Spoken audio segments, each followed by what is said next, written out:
is dedicated to delivering excellent municipal services to our community in a fiscally responsible manner. City Secretary, please call roll. Mayor Pro Tem Grant. Here. Councilmember Apodaca. Here.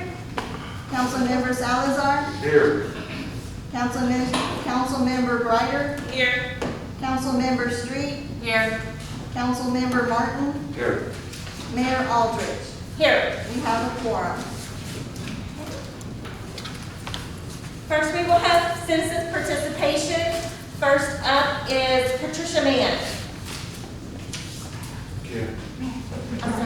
Hello, Madam Mayor, council members.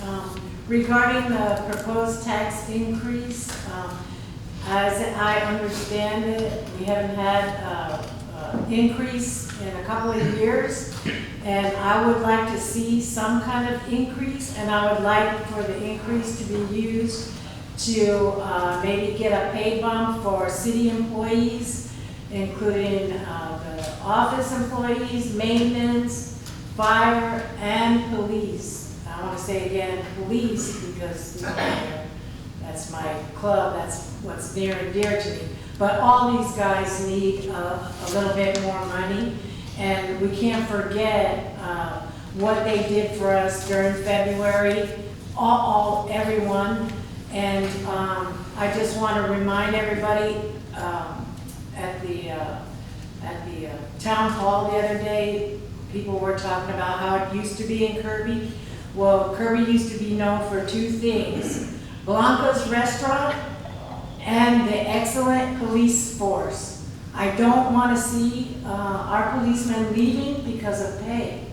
We need to keep hold of these guys, not only the police, but all of our guys. So if we could get a little bump for them, I'm all for that. Thank you.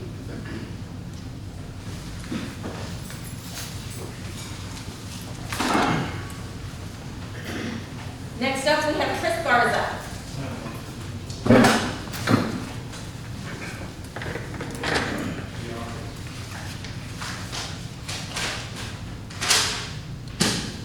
Good afternoon, council. So here's something to consider, okay? Perhaps instead of reading up on Robert's rules to threaten patrons of these meetings, a better use of your position and authority would be to control the bullies that you have sitting next to you from belittling residents of this town while online or on the record at these meetings. Outbursts by residents are often a sign of leaders taking advantage of their positions of power by leaving the audience voiceless, allowing for council members to disrespect them. Controlling a meeting should mean more to controlling the people up there and less about trying to control the people who have concerns down here. Anything less would just be a show of bad leadership, as what has been displayed by your lack of silencing disrespect from your own council to residents. Being a good leader is an opportunity to protect those that continue to frequent these meetings and give them opportunities to voice their opinions. I can't stress enough, be a leader, not a bully.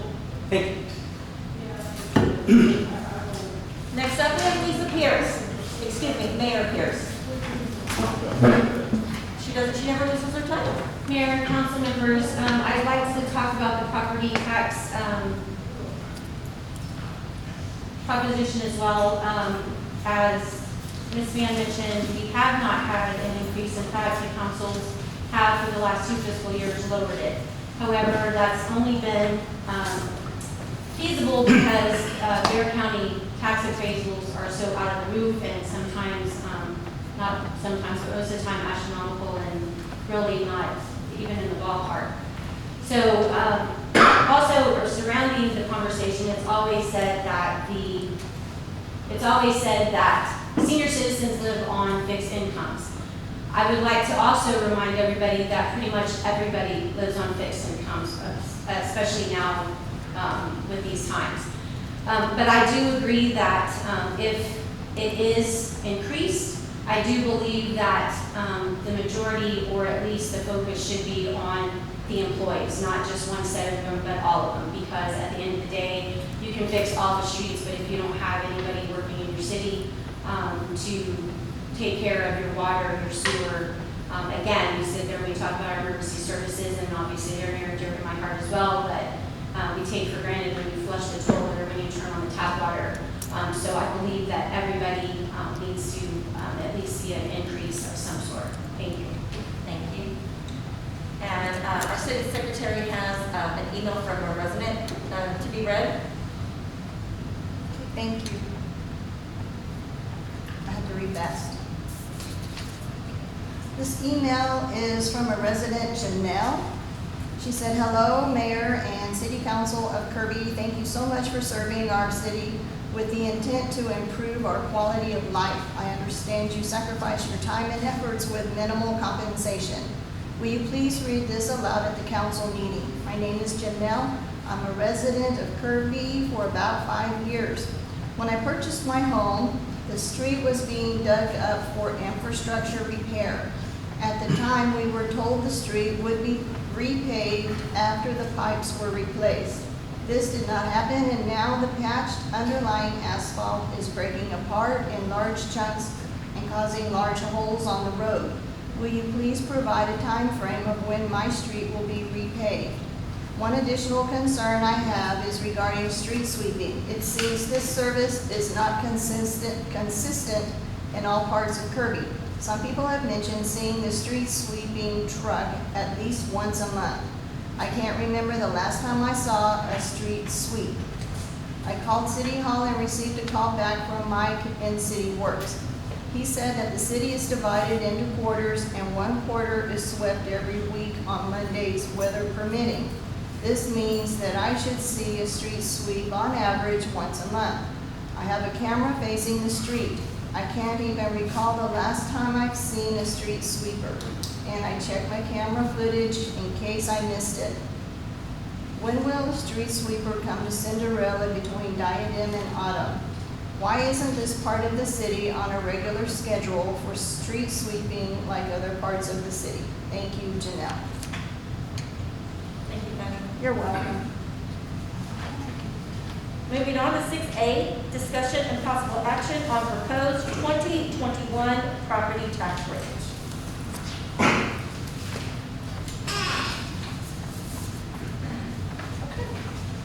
I was going to pull up a document, but council, you all received a document created by the city that includes the voter approval tax rate, the no new revenue tax rate, and what staff is recommending as our proposed tax rate, same as our voter approval tax rate. So just a little bit of how this works. We get, by July 25th of every year, we get the certified tax rolls from the Bexar County tax rolls. The tax rolls just show you what was collected prior year and all of the property values.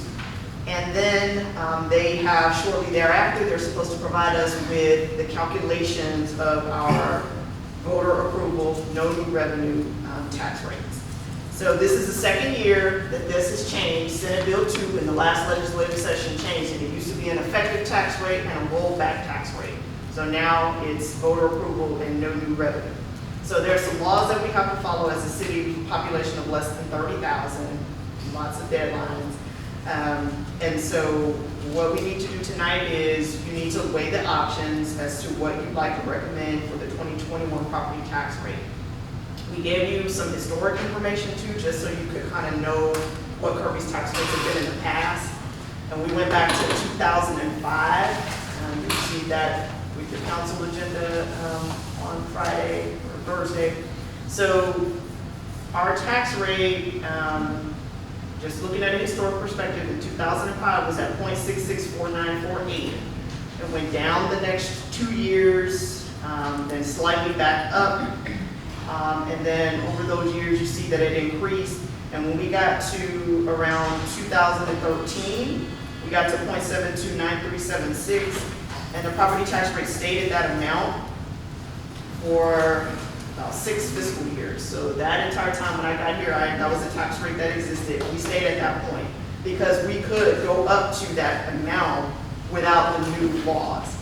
When that new legislative session triggered the new laws is when we decreased the property tax rate. So we actually decreased it these last 2 fiscal years. It went down to 0.728626, for 2019, and it went down to 0.698942 in 2020. And those were both the voter approval tax rates in those particular fiscal years.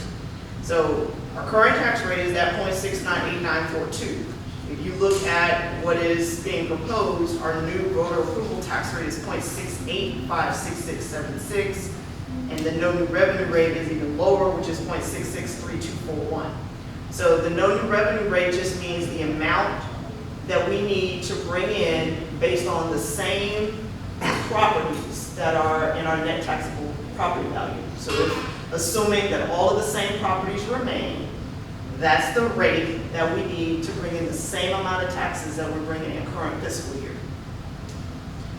If you choose to go up to the voter approval rate, you would actually bring in some additional revenue, and that is what you show there on the document. So if you look at the right column, 2020 tax rate section there, underneath the highlighted section, our net taxable value is $426,207,544 with an assumed collection rate of 98%, because that's pretty much what we've been able to collect about.